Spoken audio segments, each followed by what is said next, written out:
My name is Rebecca McNeil. I am an ex-banker and I live in the New Forest. My workshop is at the bottom of the garden. My woodworking journey began with my dad. Back in 2018, I was on gardening leave. I was spending a bit of time down in his workshop with him and he taught me how to start off with the lathe, which was fantastic. And since then, as you can see, it's kind of grown and grown and grown, and now I've got my own workshop. I bought the beginner's wood turning videos, and that's been really helpful because it takes you through step by step what you need to do, and it also takes you through a couple of projects, which is fab.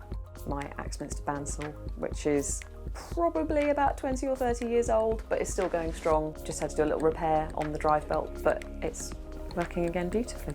Woodworking makes me feel just really at peace. It's very calming. There's a lovely sense of having achieved something. From our workshop to yours, we share your passion.